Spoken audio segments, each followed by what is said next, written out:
Hello! So, our recipe for today, tonight, and tomorrow, TTT. Yes, anong tawag dito, Dev? What do you call this? Pechay. Hindi ko alam, take ako na. Ginisang pechay. And so first, binabatatay muna ako. Matatay ako eh. Okay, so, so ito ang lutuan natin. Okay na tumingin. Let's cut the tomato into 10 equal parts. Oh my god! The other parts are bulok na. Like, mama, come to mama.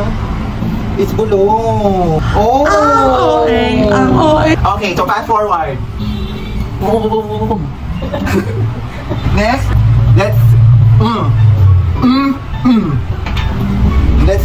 let's get loud.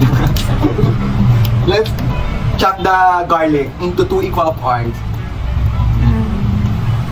So, according to my grandma, you need to punch the garlic before you chop. You need to punch and then chop.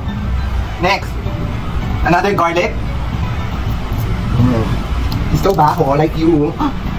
Or hindi tayo gagamit ng mga may pangmahirap na sibuyas. So, ang gagawin natin white onion.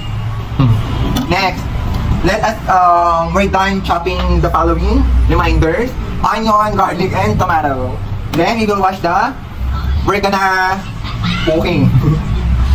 wash the pechay. The lantang pechay. Okay, let's go. Let's turn on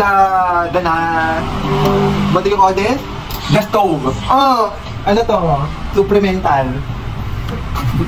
Yeah, ganito po. Pakita ko sa inyo kung paano i-operate. Cooperation is the key. You remove first the kawali and put somewhere. Yan. And then you get a matchbox with matchsticks. So, ganito.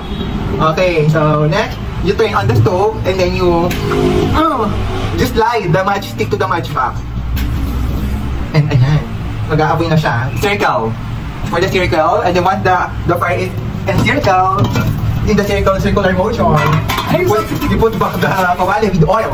Ito ay natira lang yung kasama ko. We need to recycle everything. Okay, the shortcut is let the kawali woo! Let the kawali hot. Hotter than hell! Yeah, so ito po yung hack natin. So, since madaling magluto yung onion, lalo na yung garlic, we need to put first the tomato kasi siya yung matagal magluto. Okay? Siguro mga 10 seconds. 1, 2, 3, 4, 5, 6, 7, 10.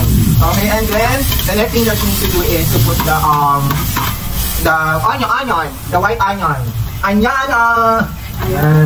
Ayan, ina mo. CR yung katabi nito. You know, the smell and the bacteria, oh my god, it's giving you.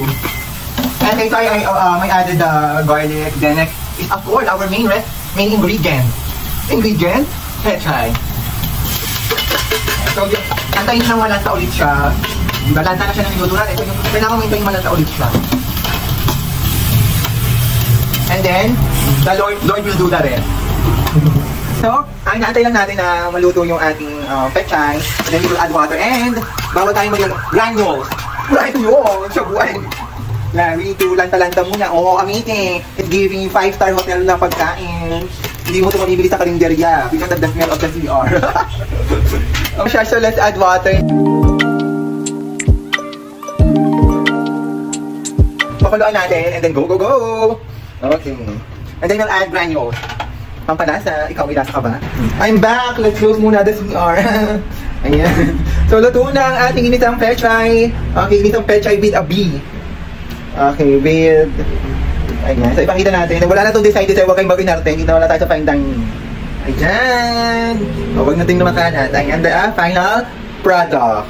Final product natin. Ayan, I hope may natutunan kayo kung paano magiging masarap ang inisang pechay. Stay hydrated.